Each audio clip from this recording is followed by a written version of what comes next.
تاسو توجه کوئ د علامې تابع د علامې تابع تاسو کولی شئ داسې تلفظ کړئ ساین ایکس ساین ایکس دا مثلثاتي ساین نه دی صحیح ده ساین ایکس یعنې د علامې تابع او کولی شئ داسې تلفظ کړئ سګنم ایکس یا سګنم فنکشن دا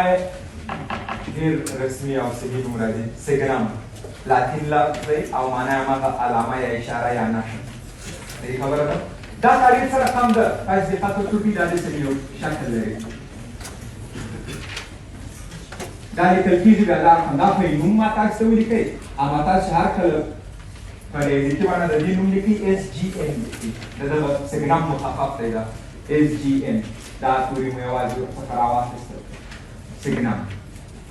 سګنم ایکس دا یوه تابع ده دا د کومو تابعګانو له ډلې څخه ده په حقیقت کې دا د څو معادلې تابعګانو له ډلې څخه ده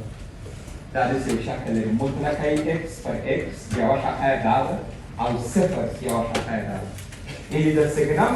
یوه اړیکه دغه شکل دی او بله اړیکه یې ثابت دی صفر چې یوه دانه عدد وي اف ایکس نصیب په یو عدد یا وای نصیب په یو عدد هغه ته موږ تاسو څه وایي ثابت نو یو برخه یې دا ده بیا په څو رابطې تابعګان تاسو بلد یاست په دې مسله چې شرایط لري دا هغه وخت دا شاخه وکاروئ دې شرط ته تاسو اوس وګورئ د دې شرط مطلب دا دی چې پرته له صفر څخه په نامې عدد چې تاسو په دې تابع کې وضع کوئ هغه به په لومړۍ شاخه کې وضع کوئ یعنې مثبت و منفي و کسري و جذري و خورا یې مهم نه دی د صفر پرته د دې مطلب دا دی یعنې غیر صفري هر عدد چې و هغه به دلته وضع کوئ او که خودی صفر راغلی هغه به دلته وضع کوئ نو بیا دا چې په ثابت کې وضع کول خو لازم وي بس هغه په خپله آوټپوټ دی که نه د دې شرایطو څخه زه اول تاسو د دې تابع د تعریف ساحه جوړه کړم ډومین د سګنم تابع اوس که تاسو دا ساین وایست هم صحیح دی اما سګنم یې ښه لفظ راځي ډومین د سګنم تابع یعنې د علامې تابع د دې ډومین څه شی راغلی دلته په شرایط کې وګورئ ټول هغه قیمتونه چې ایکس اجازه لرو هغه په ډومین کې راځي که نه د صفر پرته هر عدد اجازه لرو صفر هم اجازه لرو مطلب دا دی چې ټول عدد د سګنم تابع د تعریف ساحه ټول حقیقي عددونه داسې هم لیکای شي دا رقم د منفي لای سره یې څخه تر مثبت لای سره تاسو راسئ په دې تعریف کې یو تعداد قیمتونه وضع کړو قیمت ګذاریان یې وکړو چې دا آوټپوټ یې څه راځي په څو شاخي تابعګانو کې قیمت ګذاري ما تاسو ته وویل دا سخته مسله نه ده هر عدد چې وضع کوئ وګورئ چې مطابق د شرط په کوم یو کې راتلی شي په هر یو کې مو اجازه او په هغه کې وضع کوئ زه به راسم یو څو قیمتونه به دلته تاسو ته کار کړم دغه د تابع نوم دی لکه موږ تاسو لیکو اف ایکس جي ایکس د علامې تابع به په دغه نامه باندې ولیکئ چې خلک به وبولسي چې دا کومه تابع ده د علامې تابع ده سګنمې ایکس او اوس نو زه په دې تابع کې قیمت ګذاري کوم ګورئ سګنمې ایکس اوس زه د ایکس پر ځای یو انپوټ لیکم مثال زه لیکم دوه چې مې ولیکئ تاسو به پوهېږئ چې په کوم یو کې باید دا دوه راشي دوه غیر صفري ټول په لومړي کې دلته چې تاسو وضع کړئ دا ګورئ داسې یو شکل راغلی مطلقه ده دوه فرض دی چې مو ایکس ولیدئ پر ځای مو یې دوه ولیکئ د دوه مطلقه دوه راځي پر دې دوه چې وویشي دا راغلی یو بل عدد وضع کوم سګنمې مثال په ډول باندې 0.5 وضع کوم غیر صفري دی په لومړي کې باید وضع کړئ په دې کې چې تاسو وضع کړئ دلته مې 0.5 وضع کړئ دلته مې 0.5 دلته 0.5 دا راغلی مطلقه د 0.5 پر 0.5 د 0.5 مطلقه په خپله د دې سره مو اختصار کړئ د دې جواب راغلی یو دانه بل عدد هم درته کاروم مثال سګنمې جذر 3 پیدا کوو غیر صفري عدد دی په اولې شاخه کې وضع کړم دلته چې وضع کړم دا داسې راځي د جذر 3 مطلقه پر جذر 3 د جذر 3 مطلقه په خپله جذر 3 راځي د دې سره به اختصار کړئ د دې جواب راغی یو تاسو وګورئ ما دلته پوره عدد ونیوئ اشاري عدد مې ونیوئ جذري عدد مې ونیوئ د ټولو حاصل څه راغلی دی یو د دې ته په آخر کې بیا یو پایله جوړوو یعنې یو قضا خو جوړه ده دلته یو خبره راغله ادامه ورکړو بیا به ټول کار کړو بیا به پایله ځینې راوباسو چې دې کې نتیجه څه شوه ښه تاسو توجه کړئ راسئ یو تعداد منفي عدد امتحان کړو دا ما ټول مثبت امتحان کړل لکه تاسو توجه شوي یاست نوعیت د عدد نه و پوره و اشاري و جذري اما عدد ټول مثبت و زه اوس راسم یو منفي عدد به په دې کې امتحان کړم مثال سګنمې منفي یو ښه وضع کړم چې غیر صفري وي مثبت منفي مهم نه دی غیر صفري ټول په اول کې راته واضح کړي په دې کې چې تاسو د x پر ځای منفي یو وضع کړي دا راځي مطلقه منفي یو پر منفي یو د منفي یو مطلقه مثبت یو دی او په مخرج کې خو مطلقه نه و د عدد خو په خپله پاتې شو یو پر منفي یو د دې حاصل راغلی منفي یو بل عدد وضع کوم سګنمې مثال څو وضع کړو منفي سل عدد غیر صفري دی په لومړۍ خاطر کې وضع کړي دلته د x پر ځای منفي سل دلته په صورت کې د x پر ځای منفي سل مو وضع کړئ دا راغلی مطلقه منفي سل او په مخرج کې په خپله منفي سل د دې مطلقه راغلی مثبت سل پر منفي سل چې وویشئ د دې حاصل راغلی منفي یو سګنمې یو عدد به بل ولیکم مثال منفي یو پر دوه غیر صفري دی په دې کې وضع کړي په دې کې د x پر ځای منفي یو پر دوه دا راغلی مطلقه منفي یو پر دوه او په مخرج کې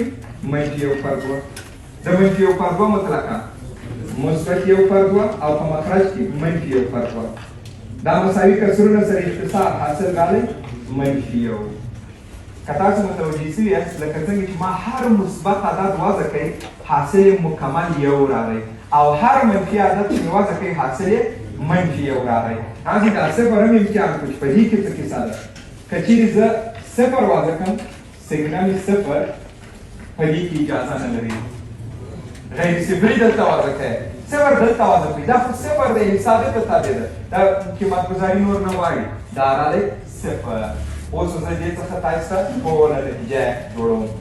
که تاسو متوجه شوي یاست د هر مثبت عدد دپاره آوټپوټ دی یو د هر منفي عدد دپاره آوټپوټ دی منفي یو او د صفر دپاره آوټپوټ دی صفر دا تابع یوازې درې آوټپوټ لري یعنې د دې رینج د دې تابع د سګنال دا به داسې یو سیټ وي صفر یو منفي یو آیا دا ما څه یو لیکئ که ولیکم منفي یو صفر یو په سیټ کې ترتیب مهم نه دی چې هر ډول یې ته لیکي ویې لیکه منفي یو صفر لیکي صفر یو منفي یو لیکي هغه مشکل نه لري د دې ځای کې چې ما درته وویل دا رینج دی د علامې د تابع معنا یې دا ده چې هر عدد ته وضع کړې یا به تا ته صفر راځي یا به یو درته راځي یا به منفي یو درته راځي او دلته یې ما تاسو ویلي چې ډومین یې ټول عدد دي مطلب ته د هر عدد د وضع کولو اجازه لري نو زه اوس د دې نتیجه داسې درته خلاصه کوم دې ته وګورئ سګنم تابع یعنې د علامې تابع دا مساوي دی یا به دایم یو وي یا به منفي یو وي او یا به صفر وي داسې درته ولیکم یا به یو وي یا به صفر وي یا به منفي یو دا ترتیب هم نه دی مهم چې کوم یو اول لیکئ شرایط یې مهم دي سګنم تابع به څه وخت دایما یو وي کله چې x مثبت وي سګنم تابع به څه وخت دایما منفي یو وي کله چې x منفي وي کوچنی تر صفر او سګنم به څه وخت صفر وي چې کله x صفر وي دا یې بل شکل او اوس که تاسو دا شکل په یاد وکړئ هر کله چې په دې تابع کې تاسې آوټپوټ محاسبه کوئ محاسبه او قیمت ګذاري بیخي نه غواړي که تاسو ته د هر مثبت عدد سګنم وویل سو جواب به مثبت یو ووایاست د هر منفي عدد دپاره به منفي یو او د صفر دپاره به صفر په دې تابع باندې تاسو ټول بلد شولئ دا په حقیقت کې تاسو ته د اعدادو علامې بیانوي ځکه یو عدد هیڅ درته یاد نه کړم تاسو داسې وایم سګنمې m یا سګنمې t مثال فرض وکړئ چې یو عدد دی دا مساوي راغلی په یو تاسو اتومات پوهېږئ چې مثبت عدد و هغه خبره ده که نه که چیرې یو عدد موږ هېڅ په مقدار بلد به نه اوسو اما داسې درته ولیکم سګنمې فرض وکړئ t یو حقیقي عدد دی او دا منفي یو راغلی نو حتما t منفي عدد دی او که درته ووایم چې مثال په ډول باندې سګنمې m دا مساوي په صفر راغلی نو حتما به m څه وي حتما به m صفر وي د دې ډومین ټول عدد د دې رینج درې دانې عددونه صفر یو منفي یو دا یې یوه بڼه دا د دې بڼې پایله راځم ګراف ته ګراف یې څنګه رسموو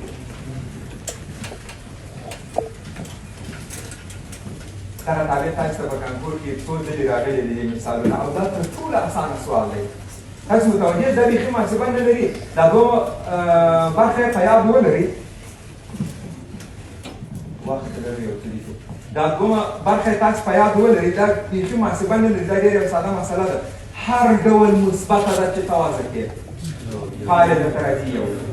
هغه عدد مهم نه دی پوره دی کثیر دی جزیره دی وایه سګنمې پای څو دی پای پای نه دی مهم ای نه دی مهم جزري نه دی مهم مثبت دی که منفي د هر مثبت سګنم یو